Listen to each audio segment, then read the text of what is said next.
the lovely Miss Una Clark. How are you? I am very well, thank you. How are you? I'm very good. I mean, you've been in public service for decades, and tonight you were, honored for leaving a legacy. And you talked a lot about legacy earlier today. Talk to us about what your legacy is.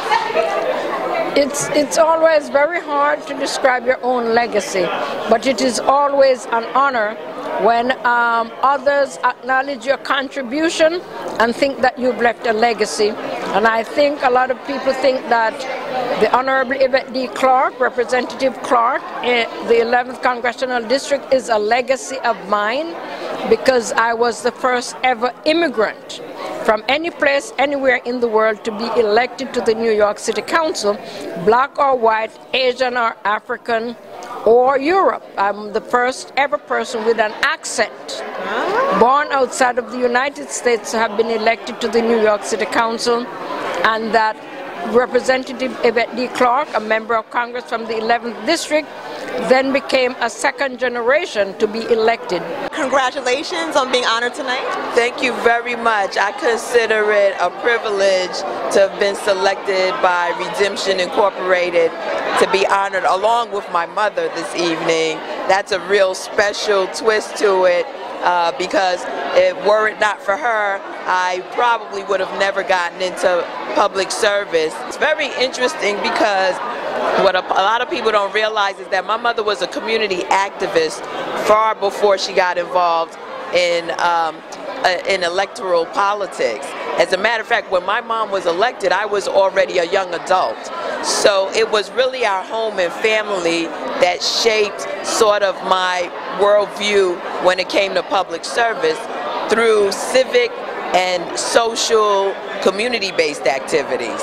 So when my mom got elected, of course we were proud because it was a manifestation and a validation of all the hard work that she had put in with the PTAs, with the block associations, with the daycare movement, all of which I engaged with her as her child.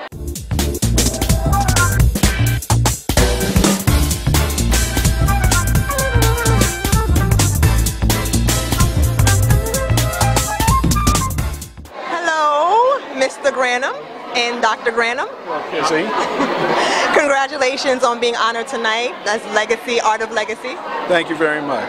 We were brought up in the church, and I think when you're brought up in the church, you learn a lot about service and taking care of other people and putting yourself second. And our families have always been, our parents have always been that way, doing things for others. And I think that just continues on now. You just feel good about doing it. It's something that was instilled in us by our father to constantly look out for each other and expanding that to the places that we've lived.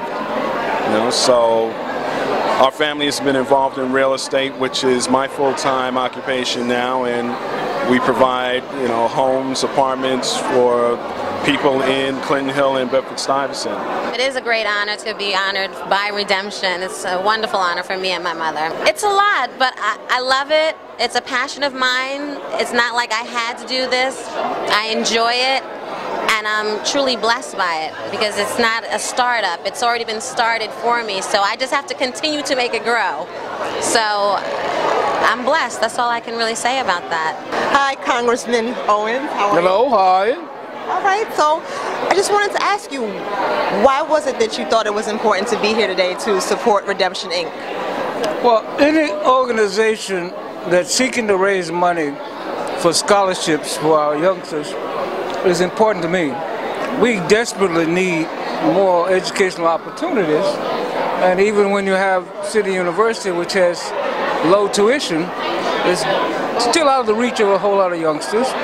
And some of my best students, I'm teaching now at Medgar Evers College, some of my best students are working all day long, and they come to school in the evening on Saturday, and they could use some help. We need to have some way to not keep people in a situation where they're under great pressure.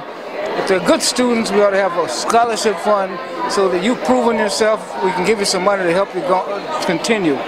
I continue to serve these young people because we have a connection. I I find myself at the age of 28. I started the organization when I was 19, desperate. Desperate for change. Change within myself, change within my community, and change on a larger, greater scale. And I realized for all of that to happen, I had to give my all. I had to put everything I had into this organization.